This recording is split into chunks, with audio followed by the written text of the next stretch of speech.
The moa were 9 species of now extinct flightless birds native to New Zealand. They were the largest terrestrial animals in New Zealand's forest, shrubland and subalpine ecosystems until the arrival of the Maori people. The 2 largest moa species reached about 3.6 metres in height and weighed around 230 kilograms, while the smallest species was around the size of a turkey. These 9 species of moa were the only wingless birds ever discovered. They lack even the vestigial wings that all other flightless birds have.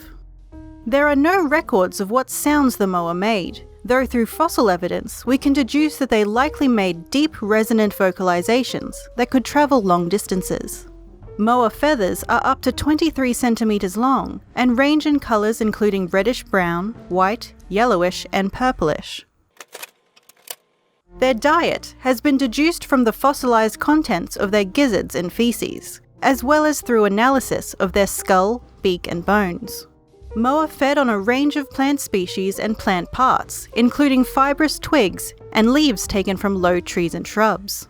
Like many other birds, moa swallowed gizzard stones, also known as gastroliths, which were retained in the muscular gizzards of their digestive systems, providing a grinding action that allowed them to eat coarse plant material. Certain moa species gizzards could contain several kilograms of stones at once.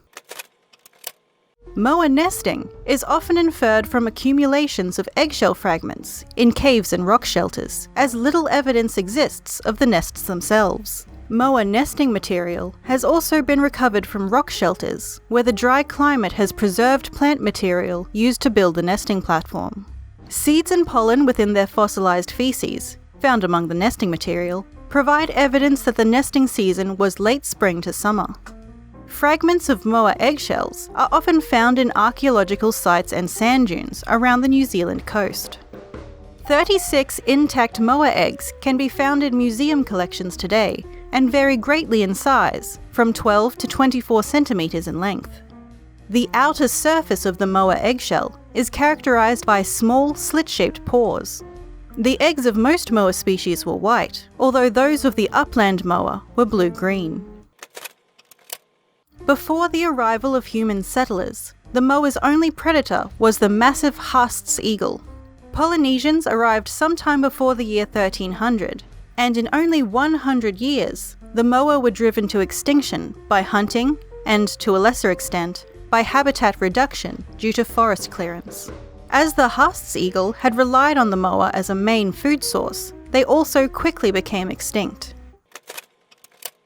In 1839, John W. Harris, who was a natural history enthusiast, was given a piece of unusual bone by a Maori person who had found it in a riverbank. He showed the 15-centimetre fragment of bone to his uncle, who sent it to Richard Owen at the Hunterian Museum at the Royal College of Surgeons in London. Owen announced, to a sceptical scientific community and the world, that it was from a giant extinct bird like an ostrich, and named it Dinornis. His deduction was ridiculed in some quarters, but was proved correct with the subsequent discoveries of considerable quantities of moa bones throughout the country, sufficient to reconstruct skeletons of the birds. Since the discovery of the first moa bones in the late 1830s, thousands more have been found. Several examples of moa remains have been found which exhibit soft tissues including muscle, skin and feathers. These were preserved through desiccation when the bird died in a naturally dry site. Every few decades since the discovery, speculation or claims are made that some moa may still exist. There were a handful of reported sightings by whalers and sealers in the 1800s, though experts still contend that moa survival is extremely unlikely, since this would involve the ground-dwelling birds living unnoticed for over 500 years in a region visited often by hunters and hikers. The moa's iconic status, coupled with the fact that it only became extinct a few hundred years ago, and the high yield of DNA which has been recovered from fossilized eggs, means that it has frequently been suggested as a potential candidate for revival by cloning. The idea was ridiculed by many, but gained support from some natural history experts.